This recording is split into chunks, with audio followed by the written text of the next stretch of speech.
Good morning, good afternoon, and good evening, wherever you are in the world. And welcome to our digital event about extending OPC UA to the field level. My name is Peter Lutz. I'm the Director of the Field Level Communications Initiative of the OPC Foundation. Now, before we have a look at the agenda and the content that we prepared for you as attendees, let me first talk about some organizational details in the following. Now, what is important to mention is that you as attendees are all muted during the complete webinar. This is in order to reduce the background noise and to allow everyone to fully concentrate on the content that we prepared. Second, also the panelists are usually muted. They only activate audio and optionally the video when they present. For the Q&A session, we will then have all the panelists live to answer the different questions that have been coming up. But I'd like to mention, I think this is important for all of you, that we certainly share the complete recordings, all the slide decks, and also the complete compilation of Q&A a few days after the event. Finally, I want to mention that in case of any technical difficulties, you can use the chat function of GoToWebinar, and you are all highly invited, warmly invited, to use the Q&A function of GoToWebinar to put the questions to the panelists. They will not be answered immediately after the presentations, so this will be done in the joint Q&A session at the end of each day. So let's have now a detailed look at the agenda for the 3 days. On day 1, which is today, we start with an overview on the OPC Foundation's vision, and we give an introduction into the related aspects about extending OPC UA for the field level. We talk about different use cases and application areas for UAFX before we then start with the first technical session, where we introduce the core concepts for UAFX devices. One is the information modeling and the other one is the connecting devices. After that, we have a live demonstration to give you also some practical insights and for sure helping to understand what is the benefit of the UAFX extensions for OPC UA. After that, as already mentioned, we have the Q&A session to go through the various questions that have been collected. On day 2, we continue with technical sessions, looking into topics like offline engineering, how security is being realized with UAFX, and then also looking into how OPC UA and UAFX are combined with the various communication protocols and underlying physical layers. This also includes insights on how to combine OPC UA, respectively UAFX, with 5G. We have also a live demonstration about UAFX over TSN before we again come to the Q&A session at the end of day 2. Finally, we have day 3, where we first focus on OPC UA safety with different aspects. First giving an overview, then talking about two important projects. One is the safety stack development project, and one is a project to develop a safety test tool. After that, we explain how the different elements that we have been explaining and introducing are being combined for concrete controller implementations.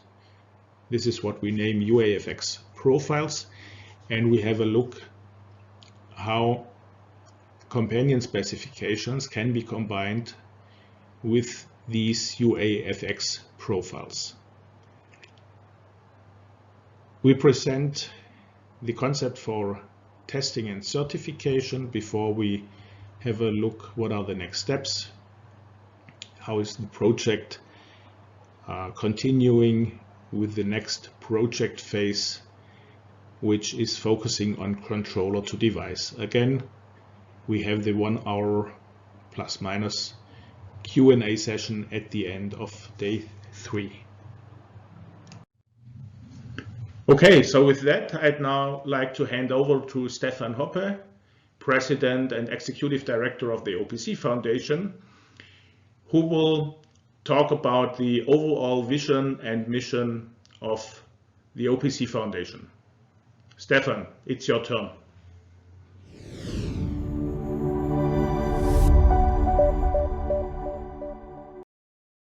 Good morning, good evening, good afternoon, wherever you are in the world. This is Stefan Hoppe. I'm unfortunately not available today live and can't join this webinar about industrial interoperability with specific focus on the field exchange. I'm in vacation. I'm in Israel. I'm in Nazareth. I'm at the, I forgot the name, the Annunciation Church with the moon in Nazareth. And tomorrow morning, on the 12th July, we are moving with the bus to Jerusalem. So please accept my welcome talk here today as a recording. I just want to give you a very short introduction about the OPC Foundation, that you get a broader scope, not only on what is happening on the field level exchange, but also on the rest of the OPC Foundation. We are a non-profit organization. The vision is to move in a secure, reliable way, standardized information from the field up to the cloud and back, completely independent from any vendor, any platform, operating system, any domain, any market. I believe this is exactly what everybody is dreaming of. And that's why I even believe OPC UA is not only a technology, it's a kind of a movement, meanwhile. I'm not reading all the facts. You should be aware of OPC UA already and the OPC Foundation. I just want to recap again that everything what we do is open. The O from OPC Foundation is openness. All specifications, once they are released, are open and available for everybody. You don't have to be a paying member. Just register and download the stuff. Sample code is available as open source on GitHub. Just download that. Even you want to do certification, and this is what we recommend highly to increase the quality of your products. Please contact the OPC lab, certify your product. You will learn a lot on your product, on yourself. You just have to register with the OPC Foundation. You don't have to be a paying member of the OPC Foundation. Again, this is what we believe is openness. We don't want to earn money with this stuff. We want to increase the quality. We have a vision for the world here. We believe, and I'm proud to be one of the representatives of this largest ecosystem of the world on industrial interoperability, with more than 880 members across the world. I always do my presentation with reminding everybody that OPC UA is not a protocol. It's more than that. It's how can we move in a secure, reliable way information from here to there, from the field to the cloud, even bypassing some levels of the automation pyramid. You are super flexible. You can exchange data horizontal, vertical, in an end-to-end secure way. That's the overall message. This is what you have to think about. And there is not one single protocol in the world which is fulfilling all the requirements you need. On the field level, you need deterministic real-time capabilities. And this is what cloud people don't need. And they are never will get that. If they talk about real-time, it has a different meaning if field people talk about real-time.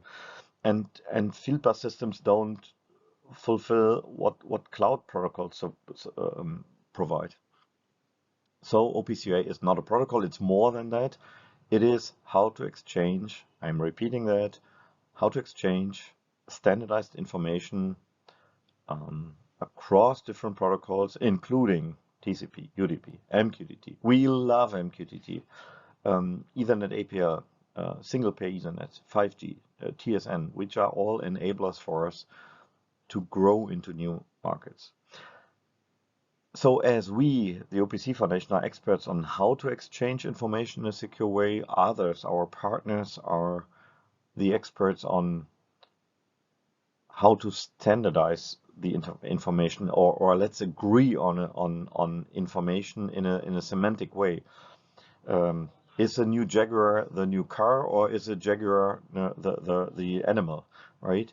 So we need a common understanding on the variables, on the meaning of the data. And this is what we do with more than 60 partners across the world. And only working together here is fulfilling and bringing us to the solution.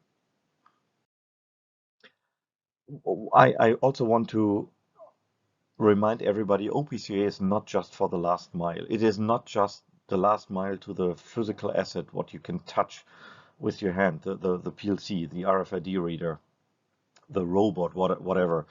There are many more interaction models. Even if you exchange information between two software packages, you need to standardize the interface. And standardizing the interface means what is a name of the function you call, what are the variables you exchange, and this is exactly the definition of the interface. How you implement something internally, nobody cares on. You are free to select any kind of language, whatever, but the interface is exactly what is critically important. OPC UA, the promise of interoperability, is based on 3 pillars, maybe even 4, but here on this slide we only see 3. So it's OPC UA as a technology, secure, reliable, open, what I mentioned already, but also with integrated security by design. OPC UA is secure, and we have even mechanisms for the security on multiple layers, but also we have established a mechanism to do weekly meetings to monitor ongoing security topics, and we have education in our program to educate end users. The second pillar is about the cooperation with partners, what I already mentioned before, to agree on the meaning of data, to standardize information models. And the third, obviously, all organizations have also online references, but also certification, testing capabilities, and so on. Today and the next 2 days, you're focusing on the field initiative, and I just want to recap what is in my brain. Even in 2015, the OPC Foundation started a subgroup on TSN. It was led by Alexander Ziegler from Siemens, and it was exactly with the goal how to establish controller-to-controller communication horizontally. In 2017, also the P&O initiated how to establish ProfiSafe over OPC UA, what today is the already released specification OPC UA safety. So it has been started more specific, but it has become a generic OPC UA solution later. In 2018, we published already the OPC UA PubSub moving data over UDP and MQTT. Again, we love MQTT. It's not a competition. This is where we finalize something what we have shown already 2016 when Barack Obama was at the Hannover trade show. OPC UA pops up over UDP, right? But today we are celebrating that in 2018 November. I remember perfectly, we started the initiative OPC UA Field Level Communications Initiative. It was a super packed press conference at the SPS show. More than 26 companies joined this initiative to combine all the strengths of the community, right? And congrats also to Peter Lutz. We hired him in May 2019.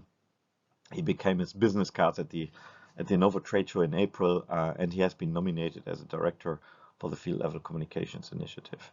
And I'm sure Peter and all the next days you get more and more details, so I don't have to name them here in detail. But having a public specification is something we should celebrate by definition. To remind everybody, just as a short overview, it is a significant effort, and I'd like to thank everybody that we started this initiative. More than 27 companies, leading companies of the industrial automation market, started this initiative. We have more than 320 experts around the world. I believe this is a gravity center of the world on industrial automation. There's no other group which has more significant experts moving this standard that it becomes a reality, right? Again, Peter is giving you more and more information about the details, the specifications, the release plans, and so on. But I'm really proud that this group has shown a public demo earlier at the SPS show, which unfortunately has been cancelled. But we have been live at the Hannover trade show, and we had significant effort to also show that at the Automate show in Detroit this year, 2022. And we will continue. We will have it in September at the IMTS in Chicago, and so on. So please join and have a look at this demo. I really like to compare a little bit the OPC Foundation with the volleyball sport. And please allow me, that's a little bit unusual, but because I'm here on vacation with a youth exchange, I believe really that the OPC Foundation is similar to sports. OPC Foundation is neutral. We bring people together like sports is doing, and volleyball is just one example. But here you see on this picture something what happened this week. Volleyball girls from different nations, from the United States, the Jewish national team from the United States, together with the Israel team and the German team and the team from Nazareth, play together. You see all the girls with different shirts. And they came together, they had mixed teams, and nothing was really important. No religion, no state, where are you from, what nation are you, what is your passport about. It didn't matter. And this is exactly what also the OPC Foundation is about. We are the neutral ground where everybody comes together in a neutral way. We can move things and solve things in the world what a single company is not able about. And second, there's a second message which is really important. Whenever I do presentations in the world, believe me, even today, the perception is, hey, the big elephants on the market, let's name them, the Siemens, the Rockwells, they will block it. They are participating, but they are blocking it, right? And reality is, look at the picture, there is no block. So there's even no competition team on the market because what we do has no competition. We are standardizing how machines horizontally talk to each other. As a first step, later on there are more solutions, but as a first step, how machines can talk horizontally to each other. And there is no blocker. I'm happy and I confirm that neither Siemens nor Rockwell, both of them are super active in the teams, leading teams as editors, as leaders of different groups. are supporting this initiative. This is a really important message to send to the world. Nobody has blocked something. They are all working together, and this makes me proud to be a representative of this organization. Again, we had already shown the demo on multiple trade shows. Last time it was the Hanover trade show with a lot of partners. But we also announced that this is also important to not only have the focus here in my welcome talk on the field level communication. I also want to give you the message. Critically important was we had the first commercial announcement, the first announcement on commercial products on GDS servers, which is critically important because setting up a one-to-one communication between two communication partners is easy, but if you have a massive number of devices, like in Volkswagen, an automotive product company, you have 5,000 plus PLCs, and you can't configure them manually. So you need automatic mechanism, and having a commercial solution announced by Unified Automation together with Siemens on the press conference is critically important for all of us. Definitely the field level initiative showed the first demo on C2C and also OPC UA safety over 5G. And we also have shown the cloud solution OPC UA over MQTT with 12 supporting OT companies. And I cross fingers that these number of companies, supporting companies, will increase very short. We are not only showing products here in Europe, we also have been in US, and it was a pleasure for me to meet my old friend Tom Berg again, the former president of the OPC Foundation. He ran the organization more than 18 years, and we supported both. We wanted to show the OPC Cloud initiative, but also the OPC Field Level Communication initiative. On the lower left picture, you see Alexander Allmendinger at our show, at the Automate show. And again, we will continue. We will be at the PAC Expo in Chicago, at the IMTS in Chicago, and a couple of other shows around the world.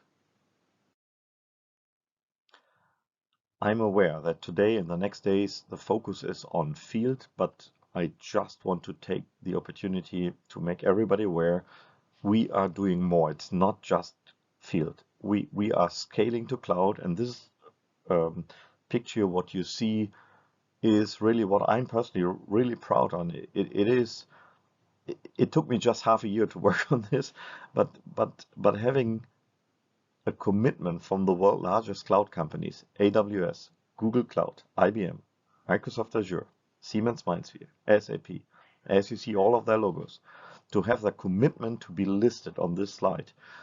And all of them are supporting OPC UA over OPC UA is brilliant. This is what we need. This is what machine builders are dreaming on and end users are dreaming on. We have so many proprietary solutions today, too many, and having one standardized access, moving data from field to cloud is critically important. Again, I don't want to dive into all the details with the cloud initiative, but again, there is an initiative. This is my message of this slide here. It is not just to access the last mile to physical assets, what you can touch.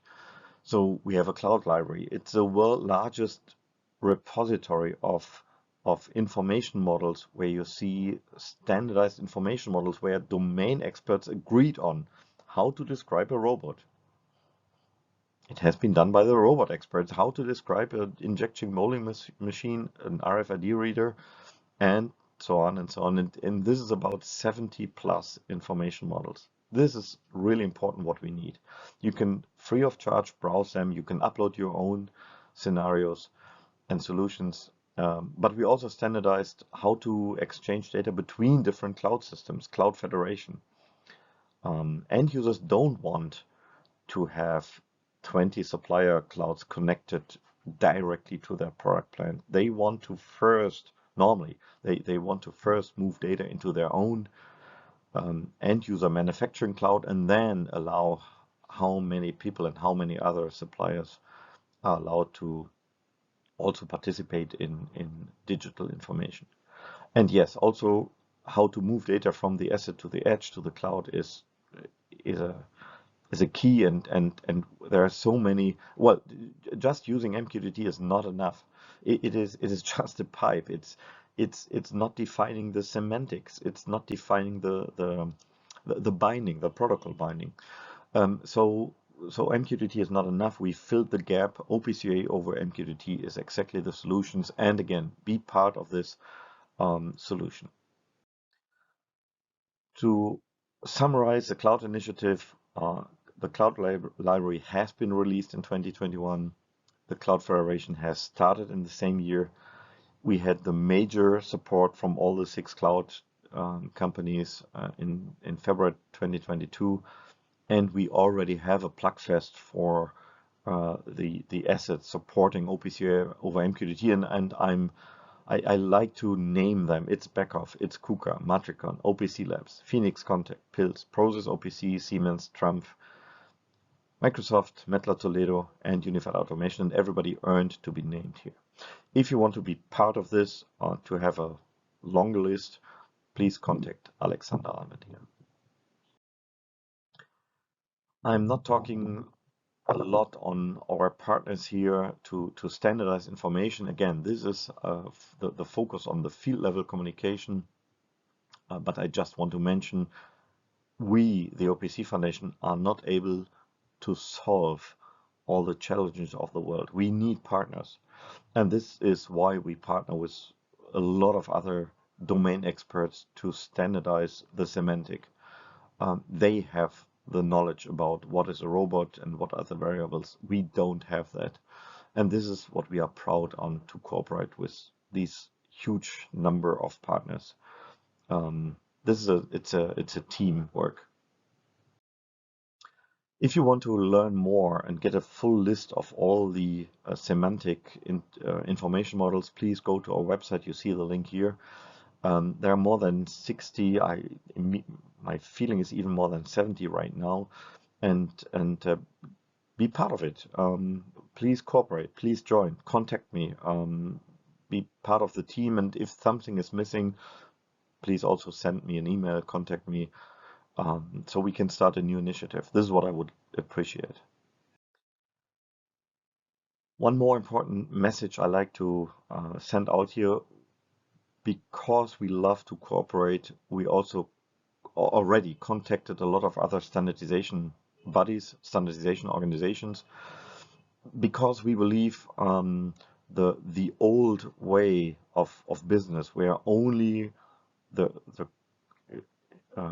initial organization who designed a specific technology is able to certify their own technology, is no longer working. I have been a product manager in my, let's call it, previous life. And I know that in future there will be more and more hybrid products. Talking the traditional field bus systems like Profinet, EtherCAT, Ethernet IP to the south port, but having OPC UA as a connection to the north port, supporting information models, or additional horizontal communication, including OPC UA safety, which is allowed to be tunneled over different protocols.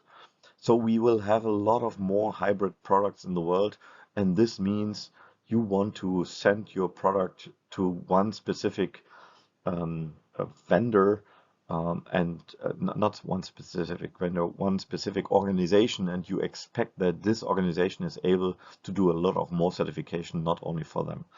And this is what is our goal. Again, we want to cooperate. We want to make it as much easy as possible for you as a product vendor, to reduce certification time, certification efforts, and this is why we started this initiative already. OPC UA will be critically important for your business in future. These are my 2 last slides, and I tell you the combination of having OPC UA as a technology, as a building block, together with the largest community of focusing on industrial interoperability, with a huge number of information models, more specific on process, on the right side, or on factory automation, what you see on the left side.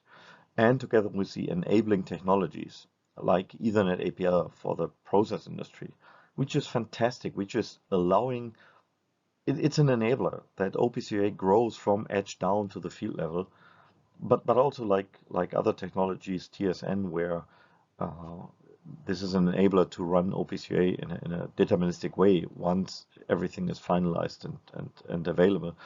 These are building blocks for your business in the future. And we make sure that everything fits together, not only the field level, but also the cloud and the semantic. And therefore, this is critically important. And you should stay with us, read the news, subscribe the newsletters, and definitely stay in touch. But for today, this is another picture here from the volleyball team. I think it's also time to celebrate a little bit. We made the point, we made success. After some time, the specifications are out. This is a huge success. We should celebrate. I know we have to continue, but my congrats go here to all the over 320 plus experts around the globe from different companies, more than 65 companies. Let's celebrate a little bit, but also please continue and get it done and get it down to earth. With this, I say thank you very much. Have a good day, have a good night, wherever you are in the world, but please stay healthy. Bye-bye.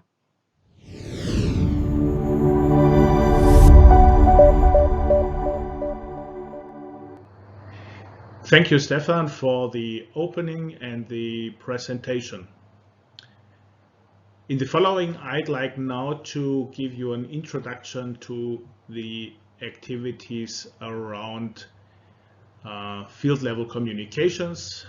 For this, let me quickly switch off my video so that we can get started.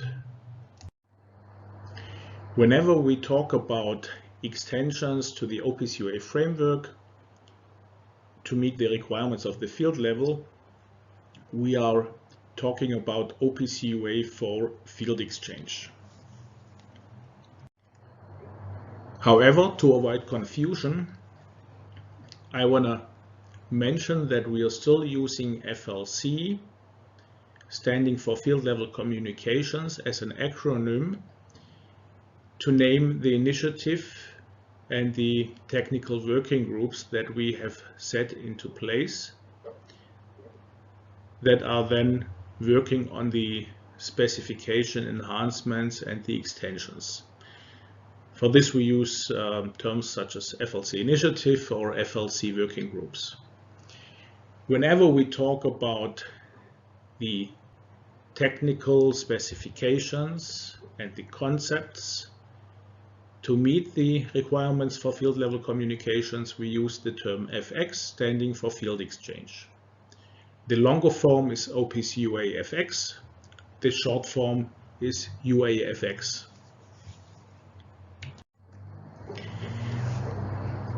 To understand which use cases are being covered by the activities of the FLC initiative, we first have to recognize that OPC UA today is used in many different use cases. Some examples you find here listed as numbers 1 to 4. The FLC initiative is focusing on the use case controller to controller.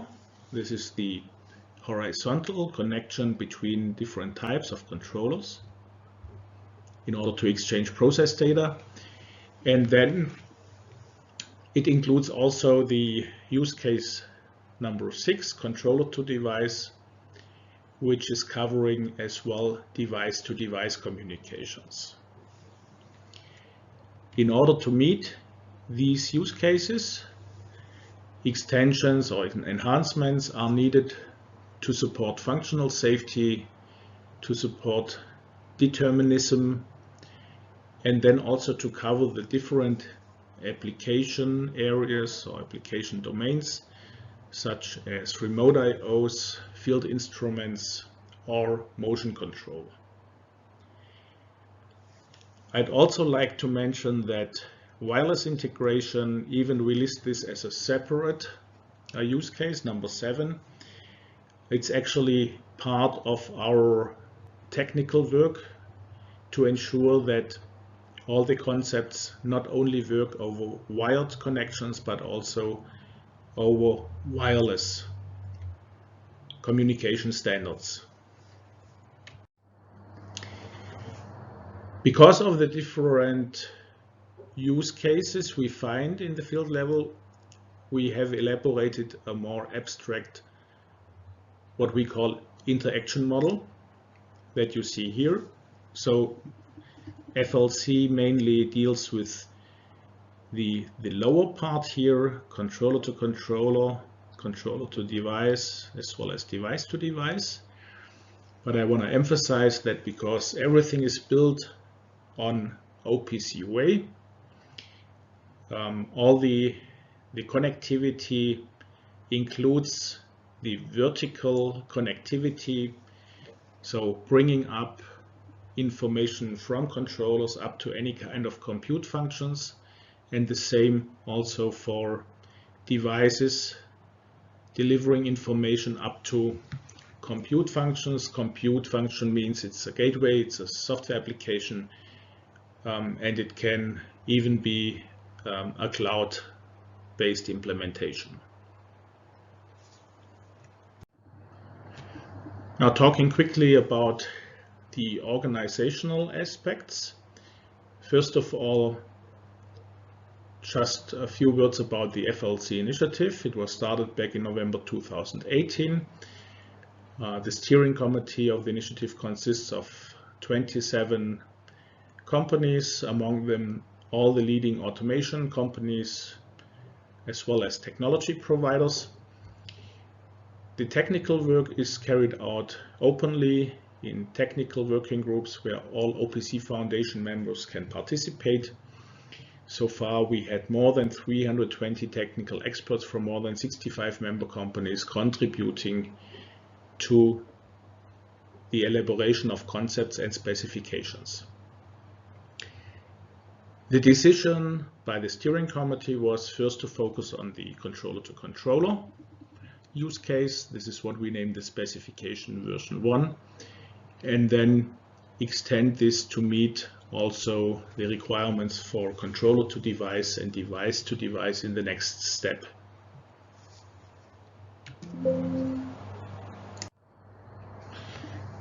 Now, with this slide, I want to quickly explain the overall solution approach. So UAFX is based on existing OPC UA technology with the client server services, with the pub/sub extensions, with the built-in security and the information modeling mechanisms. In addition, we're using OPC UA safety for functional safe communication. The FLC working groups are defining information models for what we call automation components. These are controllers in the first step, and that will also include field devices in the second step. On this level, we also have the mechanisms to establish connections and the data exchange between automation components, what we call connecting devices. And this also includes concepts for offline engineering.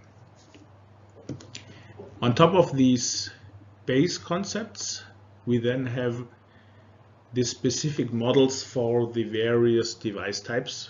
So we have here facets for motion, for instruments, for IOs, and so on. On top of these models, we find the companion models, existing ones or future ones, and certainly vendors are able to extend the models with own vendor-specific extensions.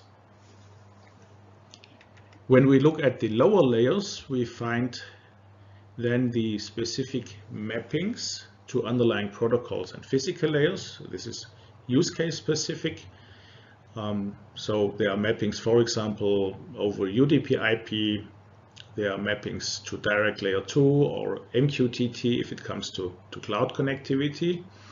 And then finally on the lowest layer we have then the definitions and specifications to cover end stations, bridges, network services and their management. And this is then where we deal with Ethernet, with Ethernet TSN, with single pair Ethernet advanced physical layer, or with any kind of wireless connectivity standards such as 5G out of 3GPP.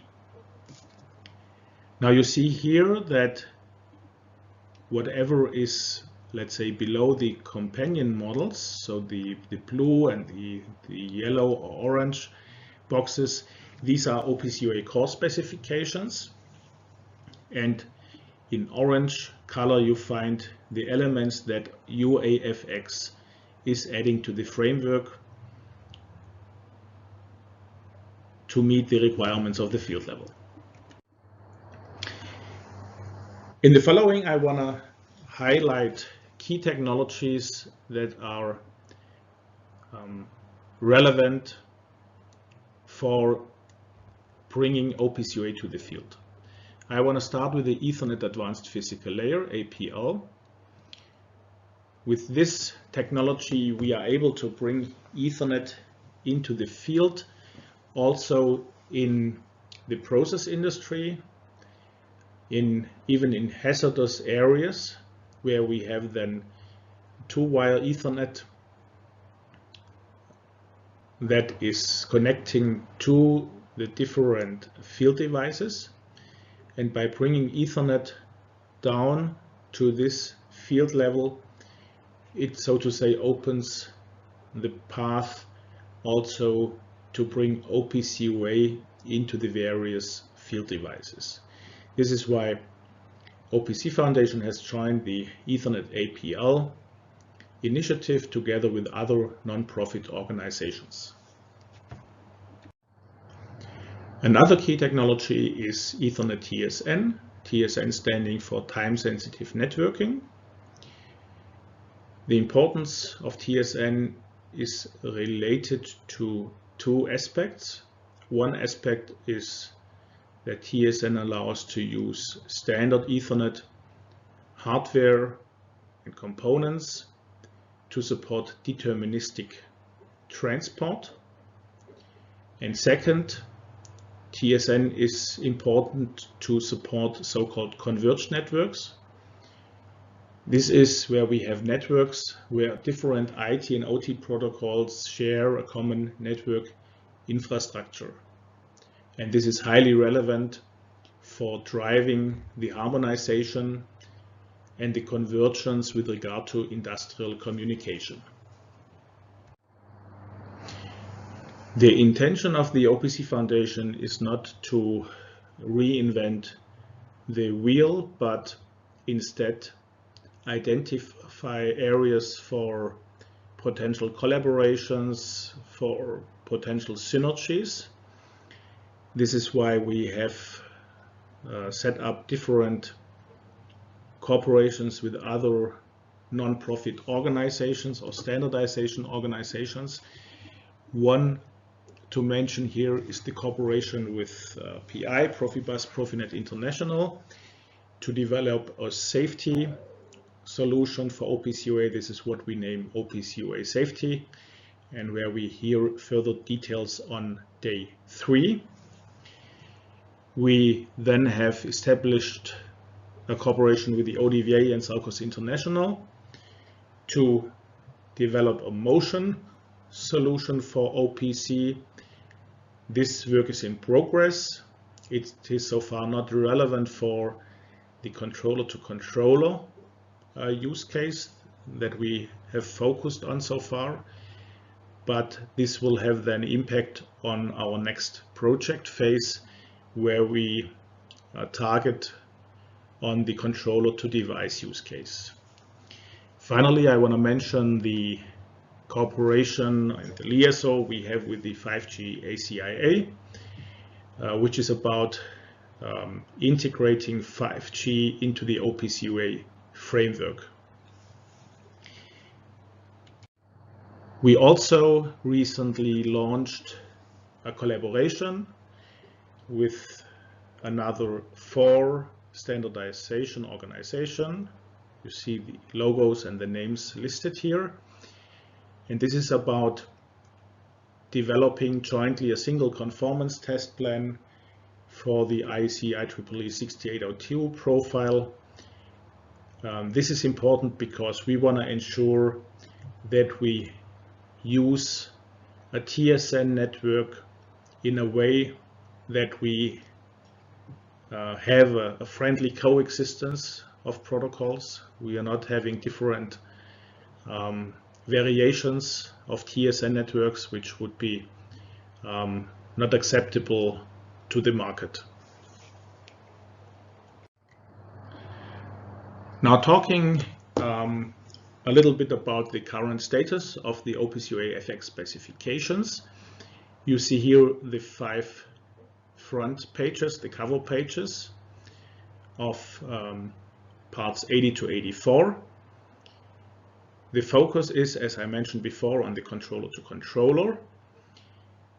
All the specification parts are currently in the final member review. We expect a publication of the final specs in the 3rd quarter of this year. But what is important to mention is that we are certainly continuing the prototyping based on the draft specifications, and also we continue the creation of test specifications. For this you will get further details on day 3. Finally, the plan is to use these specifications that had the focus on controller to controller to do then specification enhancements for the use cases I mentioned before, controller to device, C2D, as well as device to device in the next step. Now, out of the prototyping activities, we were able to create a really fascinating multi-vendor demo on UAFX.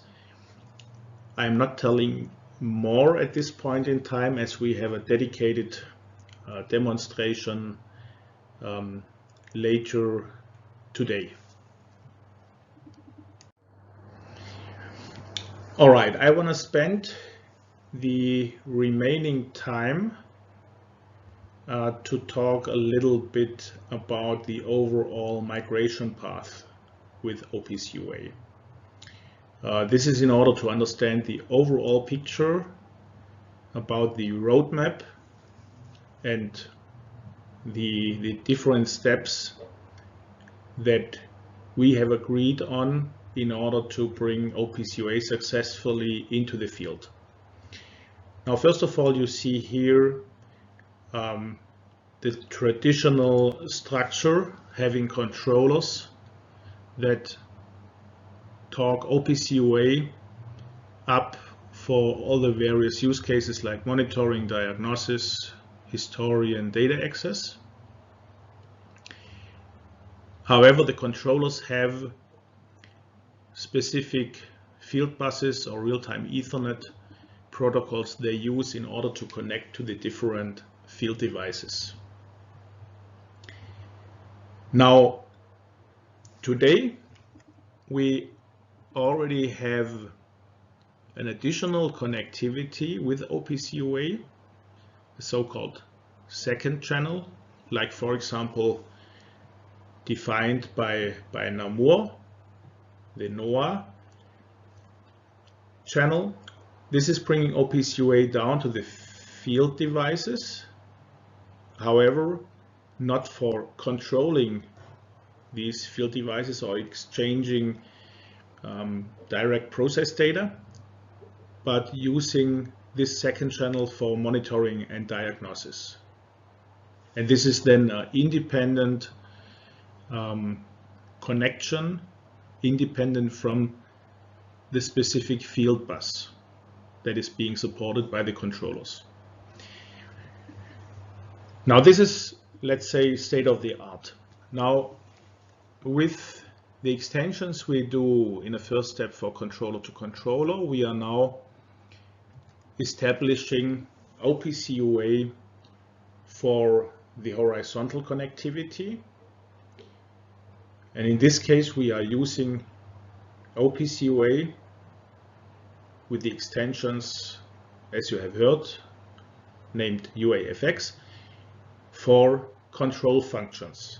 So for exchanging process data between the various types of controllers.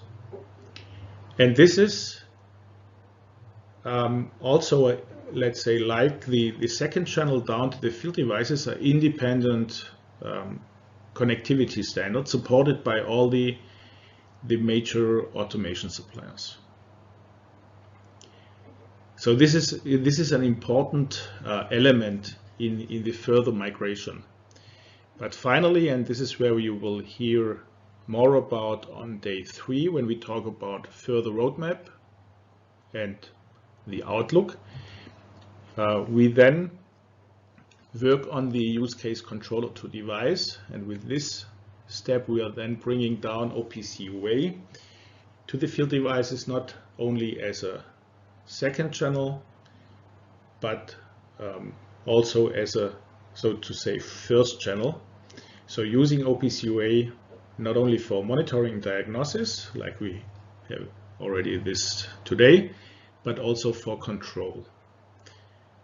And it's clear that with this, let's say, next step in the migration, we then establish OPC UA really as a completely neutral, standardized communication standard that fully scales from the field to the cloud and vice versa, and certainly also includes the horizontal communication and integration.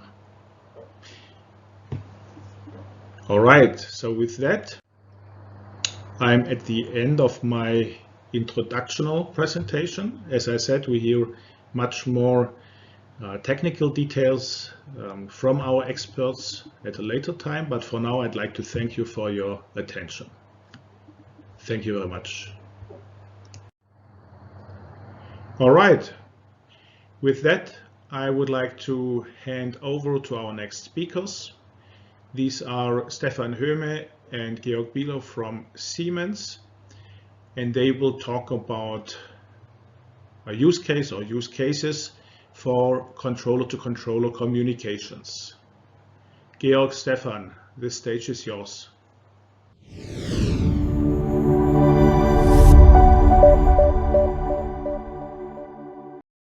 Okay, so hello everybody.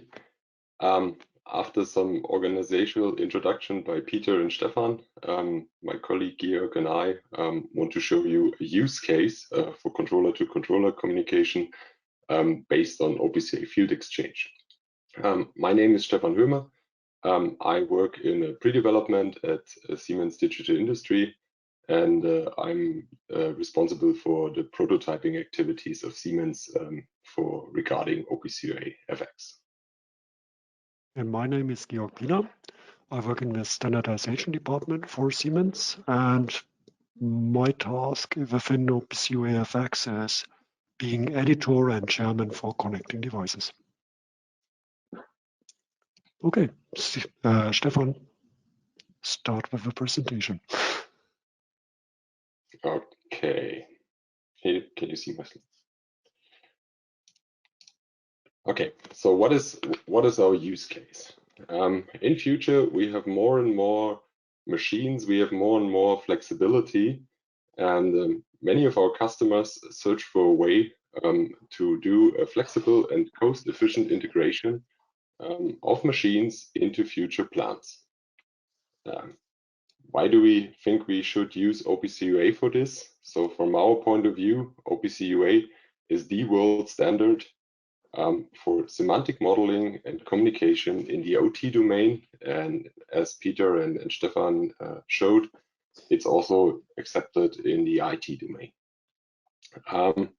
One remark here, when you talk to people from factory automation, they usually use the term machine for a unit, and people from process automation use terms like process equipment assembly or process unit. In the slide and also in this presentation, we try to use the term autonomous unit or unit for this. So in my case, if I speak of a machine, sorry for that, I have a factory automation background, but it's always about autonomous units, and it's always the same for factory and for process. What is our use case? Those of you who have been on the Hanover Fair may have seen the use case. We want to show you how to integrate autonomous units into a factory on the example use case of a bottle filling plant. And you see here on the picture, we have a bottle filling plant which consists of 4 different types of units. So we have a washer, we have a filler, we have a capper, and we have a labeler. And a normal customer will have multiple of those. So he will have multiple washers, multiple fillers, cappers, and labelers. And he wants to connect these individual units to set up a production line.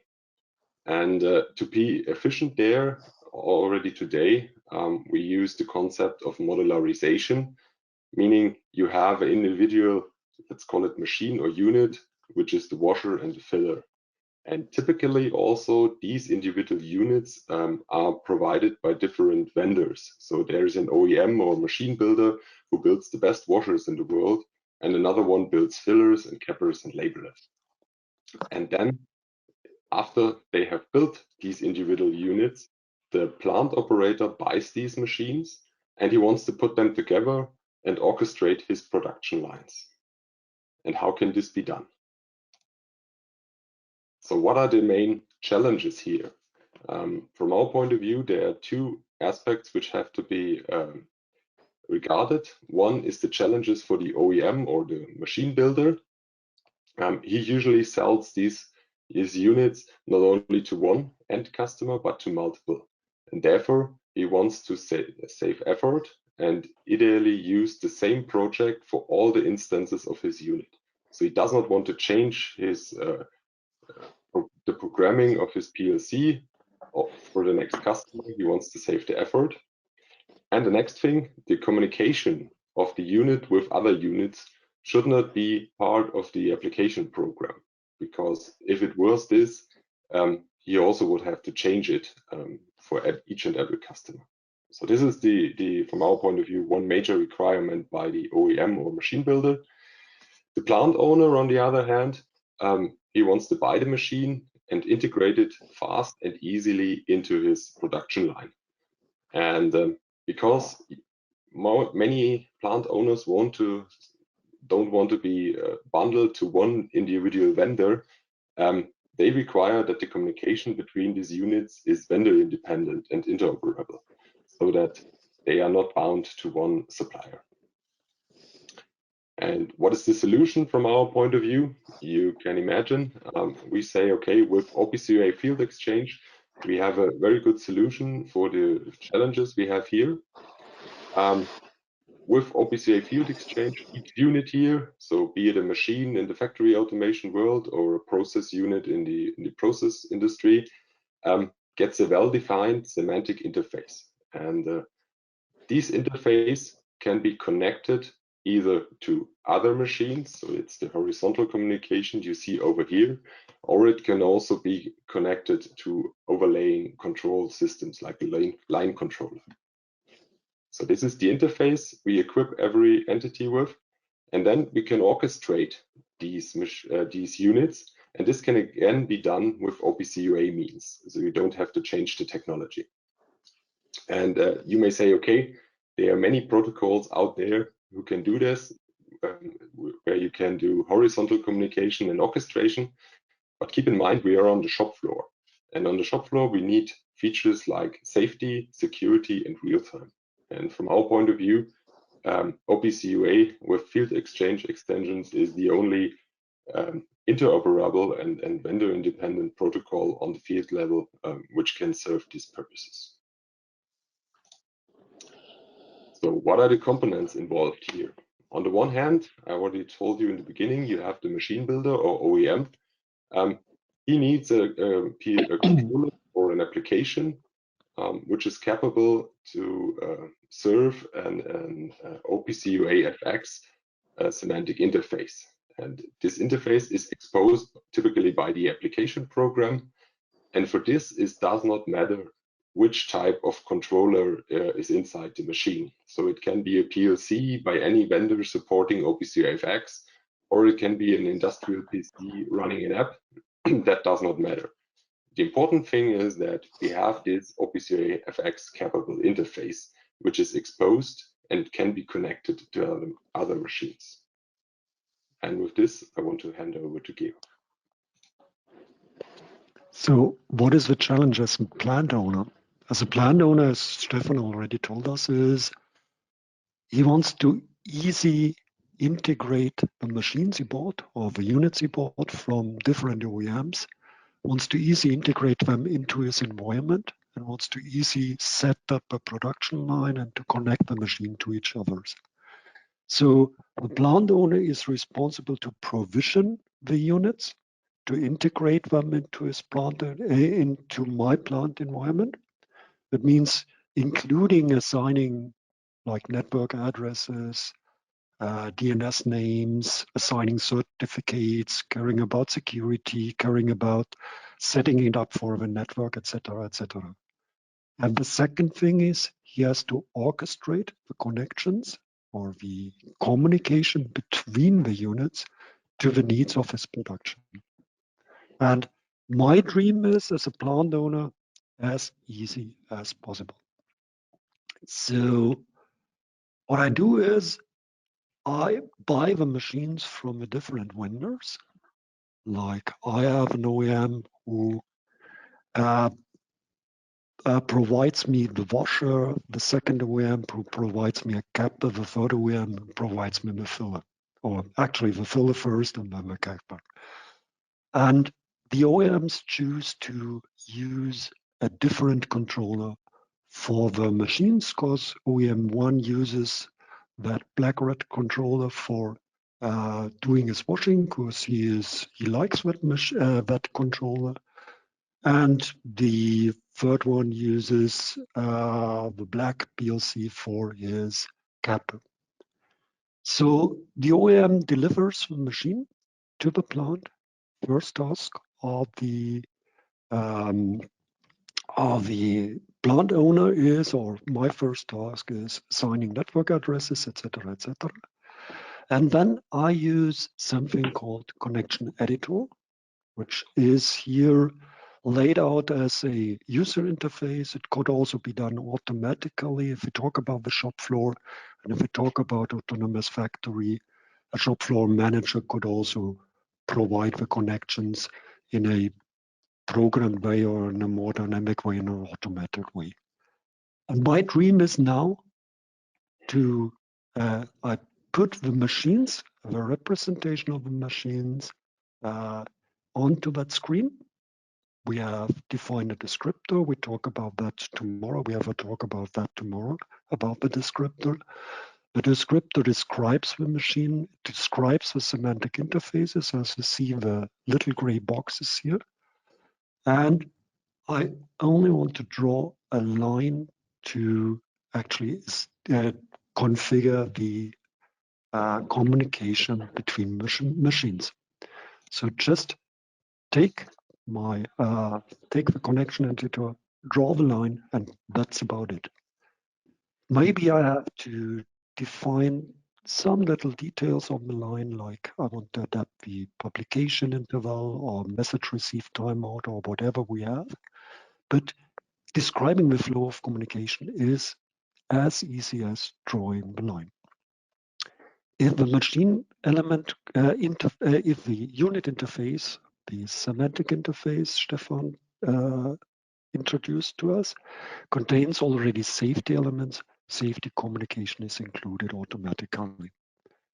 And then as I now press a button and I will orchestrate the units. That means downloading the connection information or downloading the line, I would say, into my machines. I don't need to change the machine's application program. It's just downloading the line. And then afterwards, the machines start to communicate to each other. We have defined the role of a connection manager, who is actually the entity to establish the connections. You will see details on that in my talk later. The machines maintain the connections. We will reconnect after error. And the system integrator or the plant owner in this tool is not needed anymore. And now handing over to Stefan again. Thank you, Georg. So to summarize up, from our point of view, what are the highlights of OPC UA Field Exchange?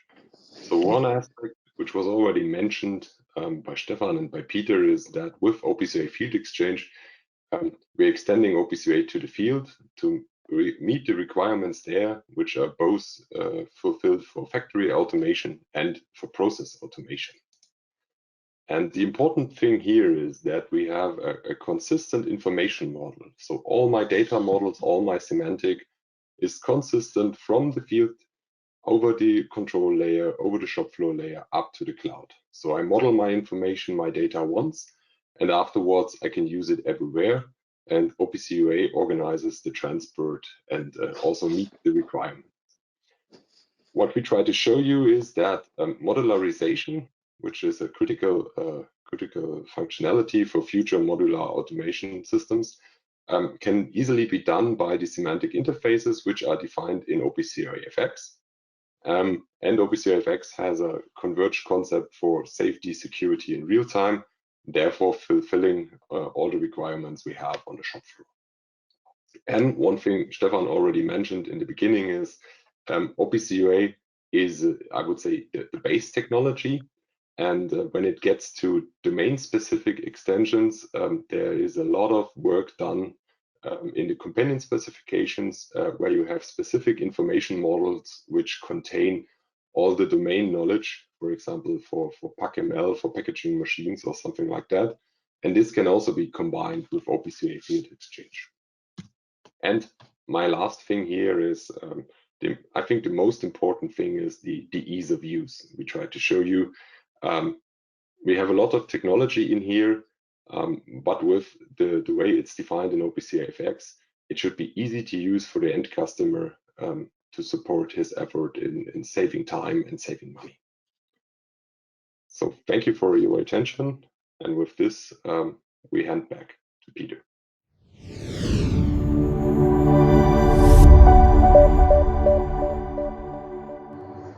Okay, thank you, Stefan. Thank you, Georg, for sharing with us the potential use cases for UAFX in the context of controller-to-controller communications. We now come to our first technical session, and for this I'd like to quickly reuse one of the slides I was showing to you earlier. Give me a second. Okay, so in the slide I was showing you earlier, you remember the automation component that includes the base concepts for the different UAFX controllers and then later the UAFX field devices. So we have one presentation done by Paul Hunkar about UAFX information models, and this is then followed by a presentation about the connection establishment, or what we call connecting devices between such automation components, by Georg Biehler. Paul, Georg, the stage is yours.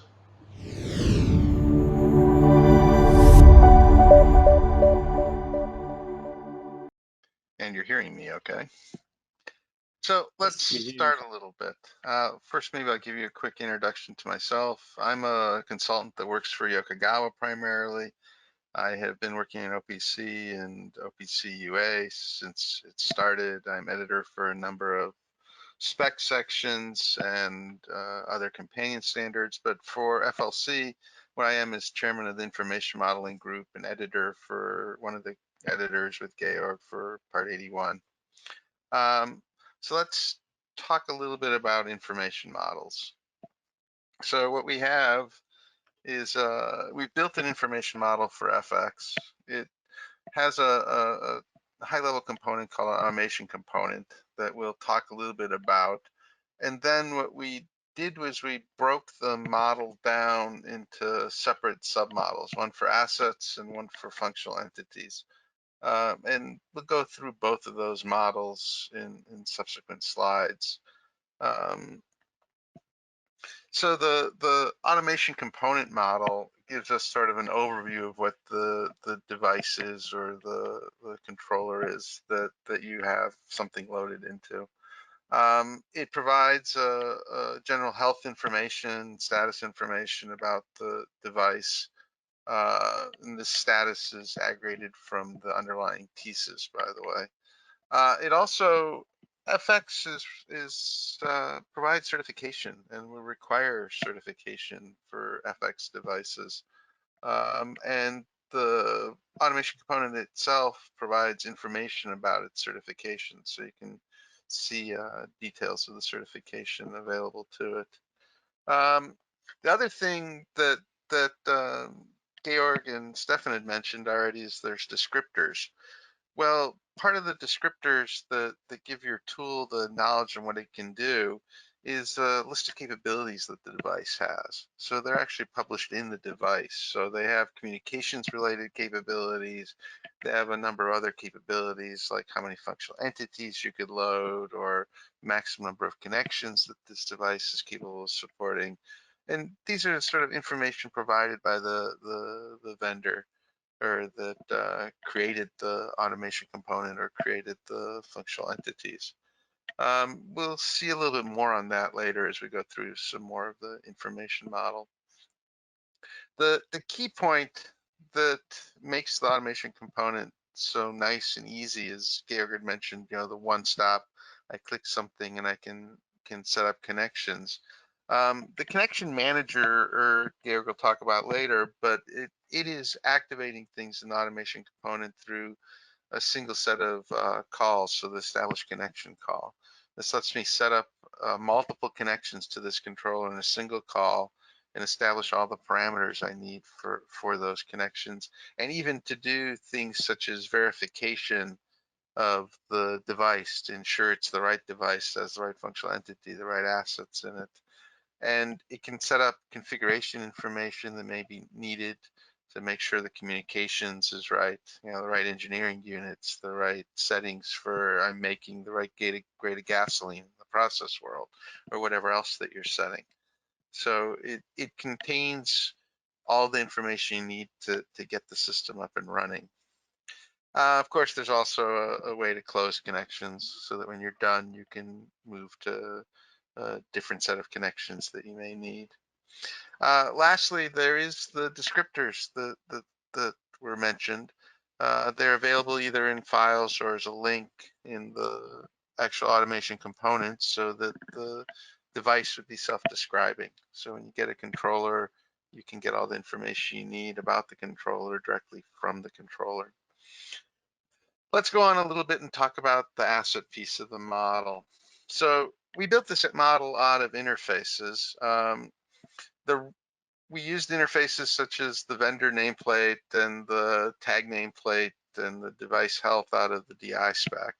So it's an existing device integration spec that OPC UA already had.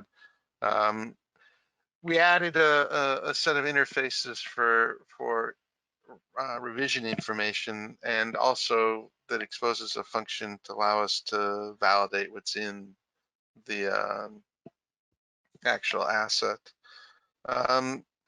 The asset model, we chose interfaces for a reason.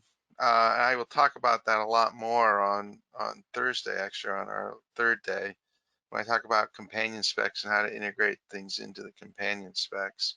But we built a model that should make it easy for integration, and you'll hear a lot more about that in that session.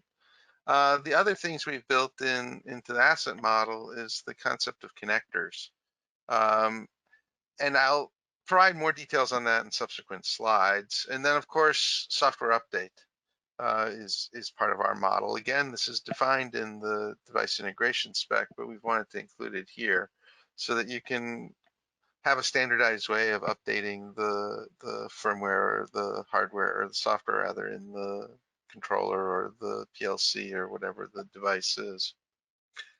So part of the information model that you get in an asset includes a lot of relationships between components that may compose different assets, multiple assets that are related. So part of what we defined is a lot of references that show the semantics of these relationships. Some of these references got moved to other base UA parts, such as part 23. Some of them stayed in our, that are more specific to the FX model, stayed in the part 81. So let's go through a little bit more about the model. I think the best way to show a model is through an illustration of an example. So I think everybody's familiar with Raspberry Pis these days, right? So we built an information model, an asset model for a Raspberry Pi, right? So it has standardized vendor information, standardized revision counters. I'm not really showing much of that because it's just standard settings. I'm just entering things in. But a Raspberry Pi has a lot of connectors to it. So it shows you all the socket types, the slot type for the SD card, and all the pieces that you have for connectors, and it shows you how you can model them. I can add in an extension to the model, so I have an adapter plugged into one of the ports to give me some additional network connectivity. So I have a reference that shows you that relationship, and I have an asset model that actually shows you the device, right? It lets me see what's there. Another, continuing the Raspberry Pi example, let's talk a little bit about the GPIO, which is the main way you can add extension cards to a Raspberry Pi. So I can add a sensory hat to the top of a Raspberry Pi. I like to use this example because these sorts of Raspberry Pis are actually flying up on the space station. They use them for high school kids to be able to go test things and deploy things up. They have a number of these up there that they're open for high school students to play with, but it's a standardized piece of hardware. It has a number of instruments on it. It has an accelerometer, gyroscope, a compass, air pressure, humidity sensors, and all of these are modeled as part of the information model. And they show that they're connected, shows it's a nested set of hardware, right? We can verify that we have the right asset if we wanted to go check. So before I'm setting up a connection, I want to check to make sure I have the right Raspberry Pi, it has the right version information. I can even check to see that the settings in the temperature sensor are right, that I've got the temperature sensor set to use, degrees C versus degrees F. So I can check all of this as part of the settings in the asset model, right? So this includes all the nested checks, and this is sort of an example for it. So let's go on and talk a little bit about the functional entity, right? So the functional entity gives us the functionality part of the device. So far we've talked about the hardware and the physical asset. Now we're going to talk a little bit about the logical functionality that's there. We created a model again via an interface that has a number of features in it. It includes information about who the owner or the author of this application is, and an application identifier, because we've realized that it may be that one person generated the application, but then maybe the OEM made changes to it or updated it somewhat, and then the end user at the end is deploying it and making further changes to it. So the application information is more than just a single entry. It provides a summary of what the device actually currently has in it. We have the ability to configure and show what inputs and outputs and configuration data are. Note these are all just organized references, so they're just showing relationships to the data. We expect vendors to have specific models for their data, but we'll look at that a little bit more. The configuration data in particular, we actually supported a way of setting it up to be persisted. This is common in a lot of controllers. Once you've downloaded something, you would rather the configuration stay around. So I can mark data as stored or what, and list what's been stored and what the setup is. I also have verification functionality and control groups and connections. And these I'm going to talk about a little bit more in some subsequent slides. Lastly, of course, we have aggregated health information. So remember in the automation component, we said there's health information. Well, that's an aggregation of what the asset may have shown and also what the functional entity is reporting for health. So the health is moving upward. Let's talk a little bit again. I'm still using my Raspberry Pi for an example. We created a functional entity that's an execution engine type application, so it runs blocks. You can load it with function blocks that you want to load. It has a folder for libraries, so I can load different libraries of functions, and of course I load a program onto it. All right, so this is just an illustration. Again, these are all illustrations that we created. They are not the only way to model anything. You could do it a number of different ways. These are just used to illustrate concepts and show you examples. All right, so let's talk a little bit about the control groups. What's a control group? A control group allows me to show that I own something or that I can manage something. It can block people from accessing it. So if controller A is talking to controller B and it's trying to make a grade of gasoline, you may need to lock a bunch of configuration parameters so that no one goes into controller B and makes changes, because suddenly you could have a problem because you're not doing the right thing, right? And it also shows you a way of relating information too. Maybe in the mode that you're running a device in or something, then certain things make sense. And these are the pieces of information that are relevant for the control mode that you're currently running in, right? So we added that to our model. We have a list of things that we can restrict when it's executing. We have things that when you're in configuration mode can get locked.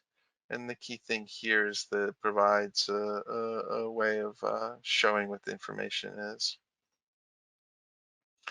So let's look at a little bit about actual connections, right? So Georg's going to talk about this quite a bit more in the next session, but we have two automation components that are going to set up a logical connection between them. The connection manager that Georg will talk about provides the details of the connection and how to set it up using the method that we described earlier. But the connection itself has information, right? So it contains information about what the other side of the logical connection is. It shows you the status of the connection, how it's running. It has a list of input variables or output variables that are related to this connection, depending on the type of connection. And again, Georg will spend quite a bit more time explaining these connections and the details of them. Connections can also be persisted. So I can mark this connection as persisted. This will allow the connection to recover after a power outage. So it'll just come back up running effectively. There's also, if the communications fails, there's a cleanup timeout that can be set that you can tell this connection to actually clean up and go away if you have a problem, communications problem. So it can reset things. So these are all parts of the connection information model that we've created. So let's look at an example for a functional entity that may be more useful than just the higher level thing. So I've defined some standardized information, who authored it. In this case, the OPC Foundation. We gave it a identifier and a version. We gave it an application identifier because the functional entity or the function block execution engine is our design. We built it, right? So I can check when, if I wanted to validate it, I could see that these are the right settings. I have a configuration for a cycle interval and how often to run the execution engine.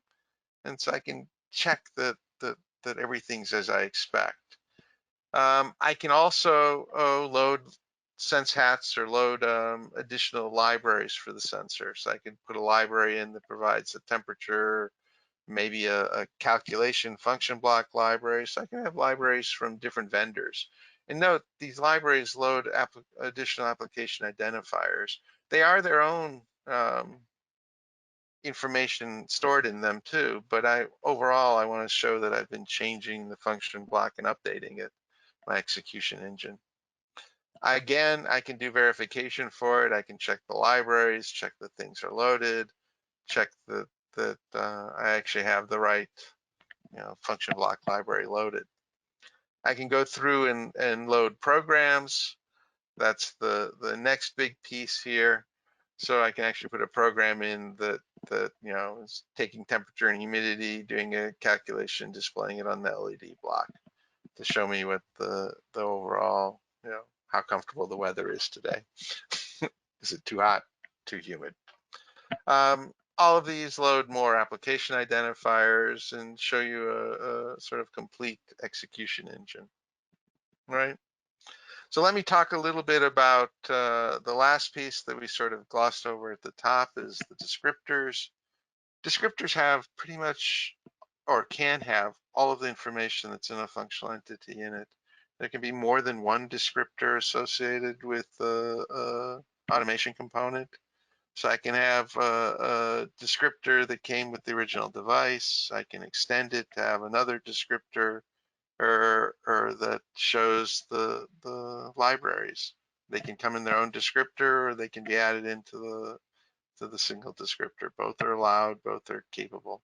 So when a offline system or offline engineering downloads the descriptors, you can get a full description of what the controller is capable of and what the devices have. And you'll see a lot more of this and this set of slides in both Emmanuel's presentation on offline engineering, and also I think Georg will touch on it a little bit more later in our deck. So what did we build? We built an information model that can have a lot of pieces in it. A lot of it's optional. A lot of it depends on what you want to do and use. But here's my Raspberry Pi automation component. It has pieces in it for overall descriptors, so that I can see what the functionality is. I have a nested set of descriptors here that describe the sense hat, describe the application that I loaded in the program, and the base Raspberry Pi. I also have the fact that it's been certified, so it has a record that takes me to where the certification information is for it. So it was tested to show all the functionality is there.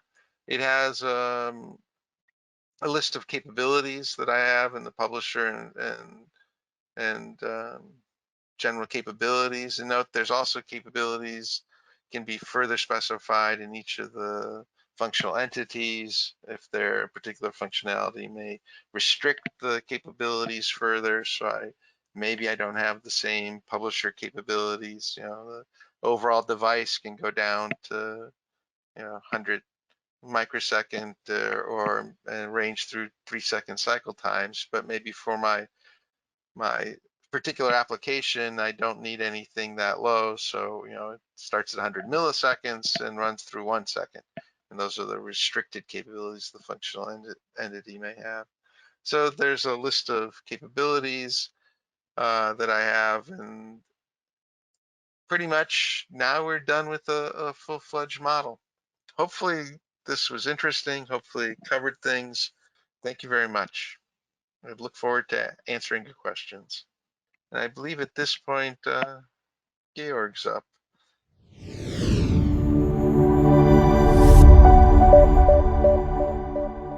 So hopefully you see the presentation now. I want to talk about connections in more detail. What is a connection? Actually, a connection enables the data exchange between functional entities. It's about that two functional entities. We've seen that in the model from which Paul showed us just a moment ago. Allows to exchange data between the functional entities. So we have a functional entity here. We have a second functional entity on the other automation component, and a logical connection actually transports output data from one automation component to the input data from the other automation component, and vice versa. That's the main task of a connection, to allow the data exchange. But besides, when we establish a connection, we use additionally functionality which is provided in the FX information model, which we've seen just a moment ago. That means including verification. Is it the right functional entities which are actually connected to each other? Usage of the control groups to establish exclusive access to information, so that the configuration data from one functional entity is not actually overwritten while the connection is running.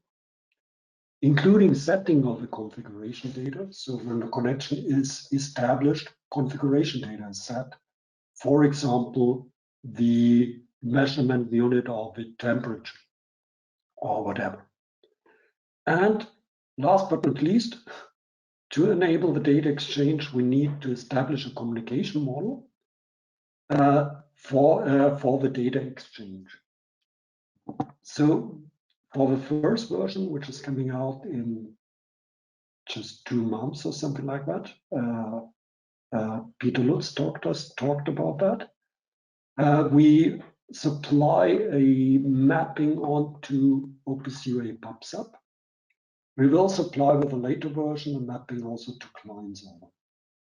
The data exchange includes exchange of safety data. So you could combine in your output and your input data, combine, I would say, normal data in quotes and safety data. There is no need to have an additional connection to transport safety data. The connection itself will support security, means authentication and encryption, or you could also choose to omit security at all. It will include quality of service from priority up to deadline, including TSN features. And the connection can be mapped for PubSub onto various transport, meaning pure layer 2, UDP, but also AMQP or MQTT. It allows monitoring and cleanup. So we have different connection types. Depending on your functional entity or your connection should provide output data, actually data in both directions. We talk about a bidirectional connection. That's actually, if you think about PubSub, here you have a publisher and a subscriber, and you have in the back direction also a publisher and subscriber. So a pair of PubSub environment is bundled together to be the connection. We have also a unidirectional connection with heartbeat. You only have to supply data to another one. Think about this would be a temperature sensor providing temperature data. He may want to get informed whether there is still someone hearing to its input data.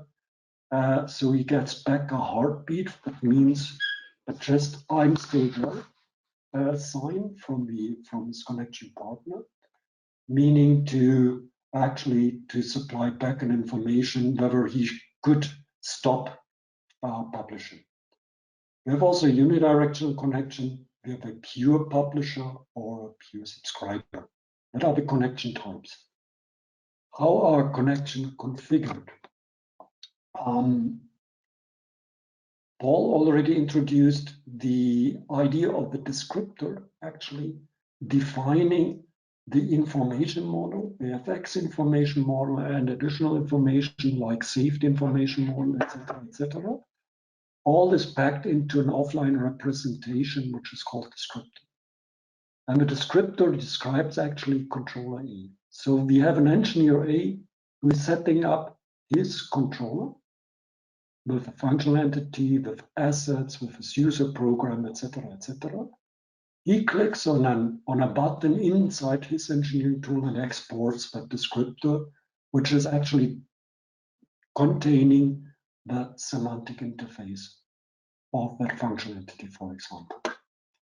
The controller engineer B imports that descriptor into his engineering tool, writes a functional entity which is sort of a counterpart to this functional entity, because it needs to receive some of the data which is provided by this functional entity and needs to provide some of the data which is consumed by this functional entity, meaning semantics, types, etc.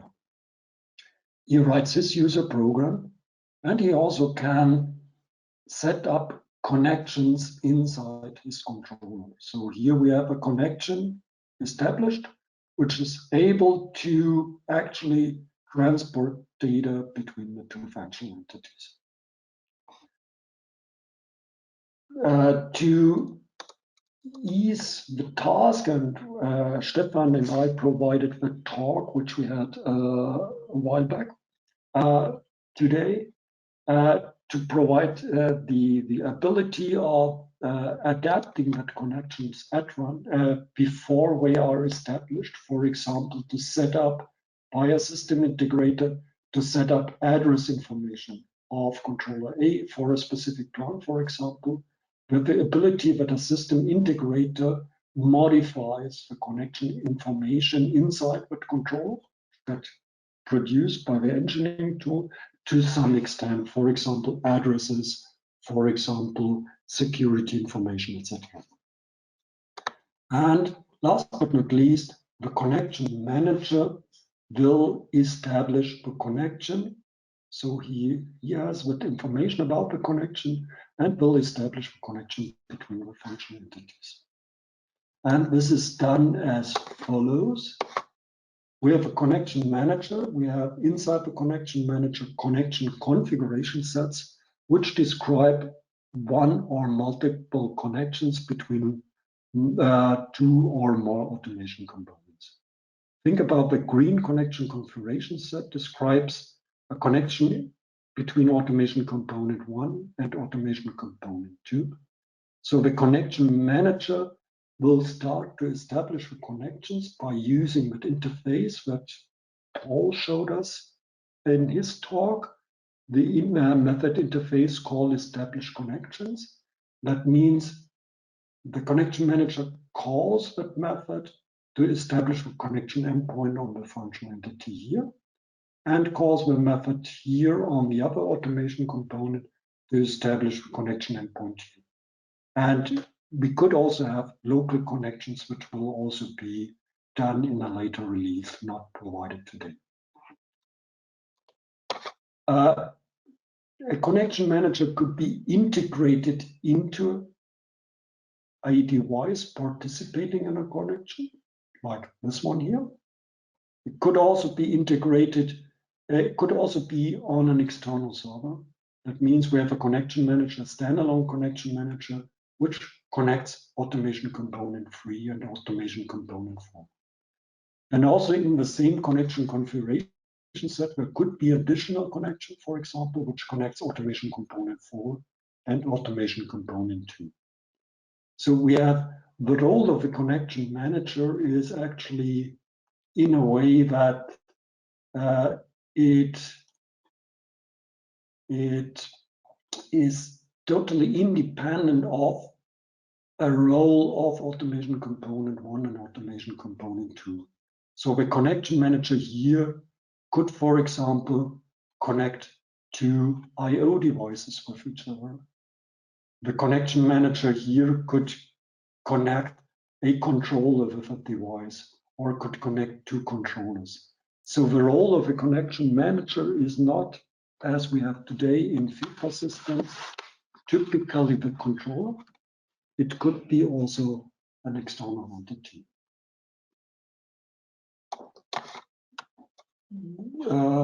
Next slide. Come on.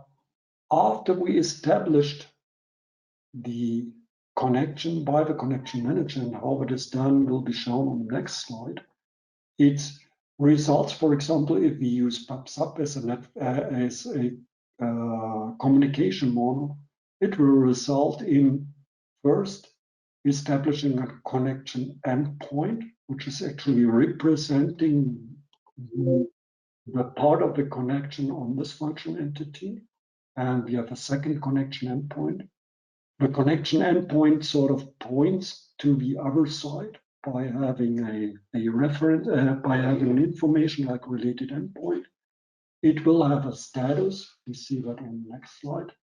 And it refers also to the communication elements like the dataset reader and the dataset writer, which are actually doing the work transporting the input and output data. A connection is established by the connection manager by open a secure channel to the automation components, to each one of those. The connection manager stores a representation of node IDs in a portable way, like portable node ID, browse path, or alias names. He will resolve the node IDs. He may cache them so that he has not to do the work all over again. Then he does the next connection. And he will then call established connections to the automation components. So there could be a series of calls. It could also be combined into one call. Depending on the communication model used, for example, PubSub uses IDs internally. So we may have to do like this three-step approach, calling first automation component 1, then 2, and then again 1. But that's really depending on the communication model. We are very efficient here, so established connection will allow us to carry a lot of commands for example, verification, creating connection endpoint, control groups, etc., in one call to be as efficient as possible and to have the least possible amount of calls. Connections are monitored. I talked about that already. That means we combine the status, for example, of the dataset writer and the dataset reader to a combined status of the connection. If the connection goes into error, non-persistent connections will be deleted when being in error for cleanup time mode. That is a configurable value. So, for example, if a connection is more than a second in error, if you configured clean timeout to be a second, the connection will be deleted and the connection manager has to reestablish it again.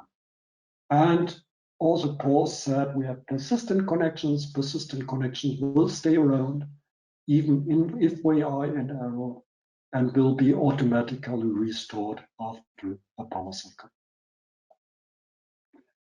So last but not least, for real time, we have in the first step, we will have a first step towards full TSN support.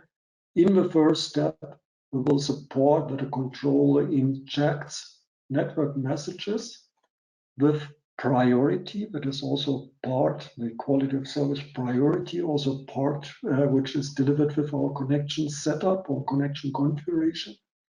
And the priority, if you configured your TSN network with the priority giving you access to TSN mechanisms like preemption or time-aware shaper windows, these network messages will be transported within the network with TSN priority. But for this, Lucas, Rist and I will have tomorrow a talk on that. So this is just a teaser for the talk tomorrow. And that's about it for my talk. Handing over back to Peter, I think.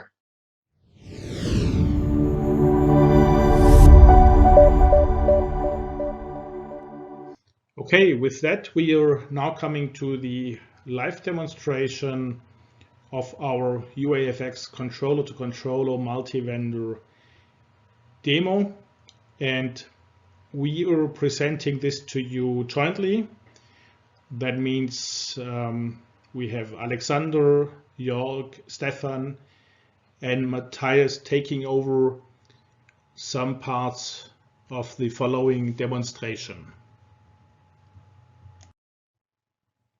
Now for the multi-vendor demo, we are now thinking about a specific application scenario, which is first of all quite generic. So we are assuming any kind of production. This can be a factory in the discrete industry. It can be a plant, thinking about the process industry. And in this production, we have different machines or machining units, so we have different skids. And the task or the challenge is now to integrate these for a specific process. As you have learned from Stefan, Georg earlier when talking about the use case and the business case for UAFX. So these machines, machining units and skids are equipped with controllers that are first of all supporting OPC UA client server. This is now indicated in the blue color. So you see here 3 machine skids equipped with such controllers. In addition, we have controllers that not only support OPC UA client server, but also support publish subscribe and the UAFX mechanisms as prototypes. And this is now marked in yellow, or maybe it's orange color. The first element of our multi-vendor demo is to connect a dashboard to these different machines and skids. So this dashboard is connecting to the various controllers using client server, and this is in order to read out asset information, to read out the status of the various controllers, but also to monitor the status of the various connections, either client server connections or UAFX connections.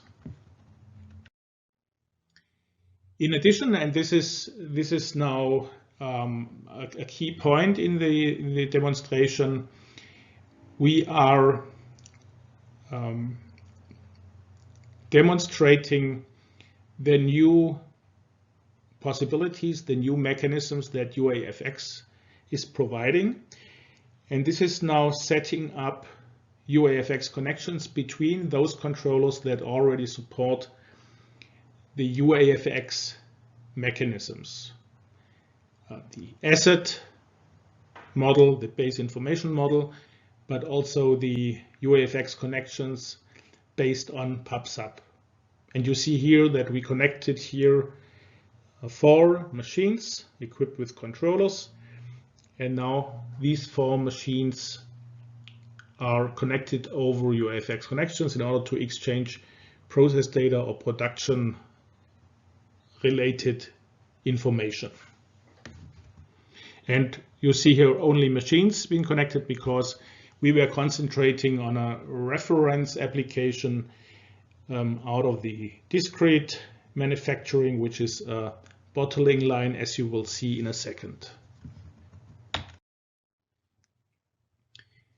Now for the overall setup, you see here a photo with the demo wall where you see all the different controllers and devices mounted, and you see also the dashboard on the right hand side. To explain a little bit how we were setting up this structure, you see first of all the various controllers that have been integrated. Overall we had 16 controllers in hardware and 1 software-based controllers. You see also the manufacturers that have been providing the equipment. In the middle section, you see the communication infrastructure consisting of Ethernet switches, Ethernet TSN switches, and we also integrated a 5G system to demonstrate wireless communication. Again, you see the manufacturers providing the equipment in the green box. Finally, the dashboard on the right-hand side, which we use in order to monitor the different controllers and connections, as I already explained before. Now, as said, we have been using a bottling line as a kind of reference application for our multi-vendor demo. You see that this bottling line consists of 4 different units. The first unit is washing the bottles, the second unit is filling the bottles, the third one is capping them, and the fourth one, the last one, is labeling the bottles. And in order to interconnect these different modules in this bottling line, we are using UAFX controller prototypes that establish UAFX connections to exchange information. So depending on the position of the controllers in this bottling line, they are either acting as publishers, they are acting as subscribers, or acting as both publishers and subscribers. And we have just randomly assigned different controller prototypes to the different modules. So Beckhoff Omron being the washers, Festo Mitsubishi Vago being the fillers, B&R Rexroth Siemens being the cappers, and ABB Schneider Electric Unified Automation being the labelers. And it's clear the washers are only publishing information. The fillers are actually subscribing and publishing, the same for the cappers, and the labelers are only subscribing to information. Now, important is that we are using so-called connection managers to configure and to establish the UAFX connections between these UAFX controller prototypes. In our demo, we are using 2 types of connection managers. We have a connection manager integrated in a controller provided by Siemens. We have a standalone connection manager that runs as a software application provided by Unified Automation. And now these connection managers we are using in order to set up a specific configuration, like you see here, the combination of Beckhoff with Mitsubishi, Rexroth, Schneider Electric, or even realizing a second production line with Omron, Festo, Siemens, and ABB. I'm now going to hand over to Matthias, who will explain to us how Unified Automation has been realizing a standalone connection manager. Matthias, please. Hello, my name is Matthias Damm from Unified Automation, and I will present you the UA expert as UAFX connection manager. I'm involved in different OPC Foundation working groups, especially as the editor for part 4 for the services and part 14 for the POP-SUB specifications in the year working group, but also in the FX working group and also in the prototyping of OFX. At Unified Automation, we provide different tools for development of OPC UA applications. And that's why we also join the prototyping to ensure that our tools are ready for FX development, and also the demo shows that we are ready to provide environments for OPC UAFX development. We have a tool called UA Modeler that is typically used to take inputs, information models as inputs like the OPC UAFX model, and then vendor-specific, product-specific device models. You can then create product-specific code for the development libraries for the OPC UA SDKs. And with the SDKs, you can do like the product development for OPC UA FX enabled products. And now what the UA expert is doing, it allows you to test the OPC UA functionality of your product, but especially also to test the FX functionality with the connection management built into UA expert. UA expert is a full-featured OPC UA client that has different views for different OPC UA features. So it's a generic tool to browse the address space, to show attributes of nodes, references, do data subscriptions, event subscriptions, alarm view, historical access. So all the generic features of OPC UA, including method calls. Then there's also diagnostic capabilities and performance testing and other things like exporting the address space of a server as XML node set. What's especially relevant for the FX environment, it also provides a pop-sub configuration plugin to view pop-sub configurations, but also to create pop-sub configurations. And now also an extension that allows also FX connection management, connection establishment. The FX connection management functionality is better because the specification is in the final release process. So that's why currently it's only a beta version. In the demo itself, we use mainly two views. One is the configuration of the different servers in the demo, and some pub/sub related configuration settings and FX specific settings on that server. And there is a way to get the status, so to get the list of established connections and some background information about the status of the connections, and then also a way to close all connections. So that's a very useful reset functionality if you want to reset a server and to clean the configuration. The second view is then the connection sets. So there you can choose the different servers that connect to each other and create the FX connections between the FX endpoints of these servers. And then it's possible to establish the connection between all components and to close the connections. And there's also some status indication about the establishment process, and then when these connections are established, also some kind of monitoring.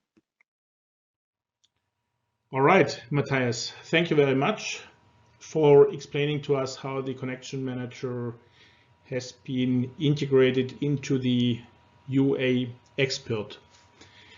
I'd now like to hand over to Stefan Hoeme from Siemens, and he's going to explain to us and is going to demonstrate how the prototype of a connection manager has been realized by Siemens. Stefan, please go ahead. Okay, so I want to show you our prototype of the OPC UA FX connection manager and the UI we have provided for the prototyping and for the demo wall. So as you see here, it's a web-based UI, and one thing you can see, we have a list of all automation components which are available. So it's the same like Peter showed on his slides. So we have ABB, backoff, B&R, and so on. And so that's just the list or a map. And the main aspect we can now do is you can drag and drop these automation components on this desk here. So I already prepared these 8 ones to not steal that much time of you, but I can also add, for example, Festo here. So in these rows, I try to do the same we do on the wall. So these are the bottle fillers and the washers and the fillers and so on. or I can also add BNR missing, and I have unified automation missing, so you can drag and drop them here, whatever you want, but that's not the interesting part. What we now do with OPC UA FX, we just connect lines. So we say, okay, we want to connect the backoff controller, which should be a washer. Peter, correct me if I'm wrong, with the Mitsubishi. And now I say, okay, establish connection. What happens now is that the UI gives a signal to the connection manager with OPC UA means to establish a connection between the backoff and the Mitsubishi PLC. These connections are established, and now PubSub should be working. And I do the same from Mitsubishi to Bosch Rexroth. And finally, from Bosch Rexroth to ABB. And now we have established a production line consisting of these 4 machines, which are orchestrated with the PLCs by different vendors, and they all communicate via OPC UA FX. So we have PubSub connection running here between them, and the connection establishment is done by OPC UA FX means. So, and then I can continue building up a second line, but I think that's what you will see when Joerg and Alex show you the dashboard, because then you can see some action. Right, the second production line we will set up a little later to show how the dashboard is reacting on the changes in the production lines. Yeah, and maybe a little more in detail. If you see here, you can also have a look on the functional entities which are provided. So you can also in the UI in detail have a look on what are the input data, what are the output data of each PLC. For our basic demo scenario here, everybody uses the same input and output data. So that was a decision in the prototyping working group to simplify setup of the demo wall. But in future, for sure, we will have different data functional entities at this point or at this point. But that's so far for the first demo. We try to keep it simple, and therefore it's the same functional entity everywhere, which also means you can connect every PLC to every other here, because it's the same functional entity. Okay, I think I should hand over to Alex and Joerg. Thank you, Stefan. And now we hand over to Alexander and Joerg. I assume you are ready to go. Okay, and you should see a screen with the dashboard, as well as we are activating a webcam so that you can actually see that this is really live and not something recorded. So we do have the demo wall set up here, and everything is basically plugged in and working and running, just as you have already seen with Stefan's example. Everything is there. Now, looking at the dashboard, I want to start with the overview picture that is basically showing exactly the structure that you see with the demo wall. So the controllers are on the same, in the same spot, of course. We do have different views to just get an overview on the controllers, and this is basically about the starting pages that we have, showing the different controllers and their connection states. So this is really just for an overview, and if you want to look at, for example, the connected state for OPC UA, which you see here up here, that basically tells you whether the client-server connection is established between the dashboard and the controller. You do have the status of the OPC UA FX connection also indicated, and that tells you whether there is already UAFX integrated in that controller, or if that is not yet the case. And what you also find there on the bottom side is basically the information about the subscribe to or publishing to. So that really now gives you the information where this controller is getting the data from and where it is pushing them to. And what you already see are a few connections here. For example, the one that just have been established, like when we look at the Mitsubishi, that there is basically getting the information from the backoff washer. We also do have a few other views that are just helping to describe the use case or the storyline that we have here. And that is, for example, the view for the different machines. And now you really just see the controllers which are participating in the UAFX demonstration, so in the production lines, which basically could be set up. And you see here the information on what they are basically providing. So, for example, here the Festo controller is putting in a Pilsener as a beer, or the Mitsubishi is doing a stout. The classes that are designed that have been chosen up here with Beckhoff with the 0.05 or 0.5 liters glass bottles. Just things like that. And then we do have a last view for the overall overview, which is basically showing the different pub-sub connection states. And what you find here is that on the left-hand side, you basically always see the input parameters that are coming in from the controller that this controller is subscribed to. And on the right-hand side, you see the information that it is actually then publishing. So looking at that, you see that the washer, for example, just has like its own information up here with the Beckhoff. Basically, it just adds the Beckhoff washer, and the Mitsubishi then has the input of the Beckhoff washer and publish the Beckhoff washer together with the information that Mitsubishi Electric is basically the filler here. Then we do have another screen which is showcasing the asset model that is coming with UAFX, or at least an older version of that. And what you find here is on the right-hand side, you find all the controllers that are mounted to the wall. And the requirement for those controllers have been that they have at least one asset in their address space that we can basically showcase. And I'm not clicking through all of them, but just selecting, for example, ABB as an example here. And what you see is that we can show up to 10 of those assets and providing all the different information that are part of this object type, basically coming in from interfaces that they have with the tag nameplate and the vendor nameplate. Sorted together in a good overview, and then you can basically just navigate through the different assets, or you can select another controller to get other information from their assets.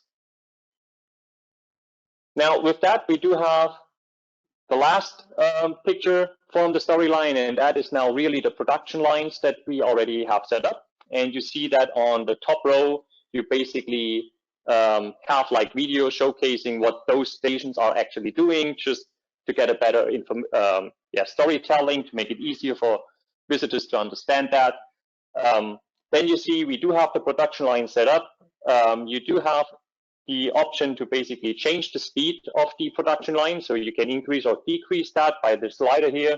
You can also reset the bottle ID, so basically indicating that you changed something and you want to reset the bottle ID to restart from 0 and then start back up, to just give the or to prove to the visitor that this is actually like a live demonstrator and that is real data and not just incrementing here. And what you now already see is the production line that Stefan just set up. So we do have the Beckhoff as the washer, the Mitsubishi as the filler, the Bosch Rexroth as a capper, and ABB as a labeler. And at the end, you see the bottle information that we are basically producing right now. So you see that we do have the bottle ID 18,428 now. We are producing a stout that is has a cap in the blue color. It is in a 0.5 liter glass bottle, and the label on it is in a circle.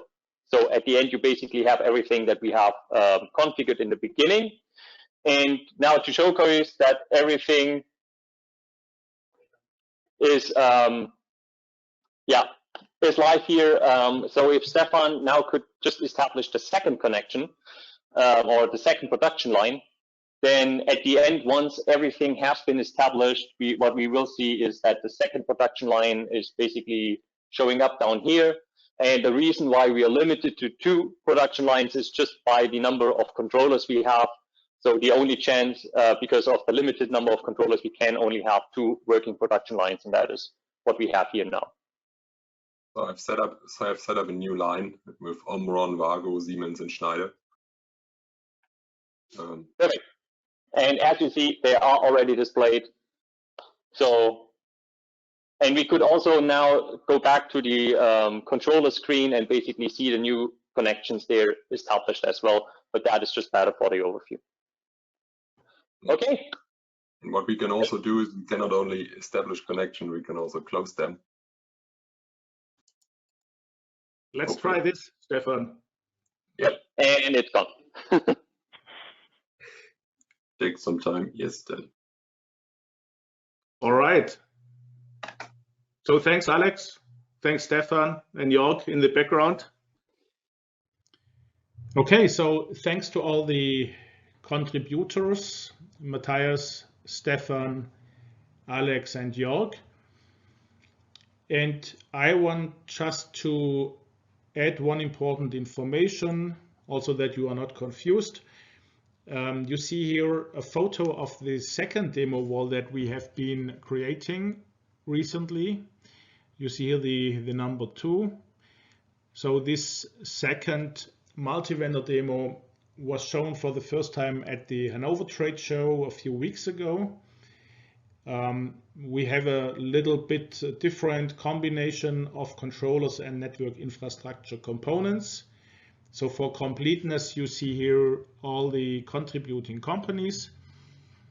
And this wall will be shown at the upcoming ACHEMA show, end of August in Frankfurt, Germany, as well as at the SPS show early November in Nuremberg, Germany.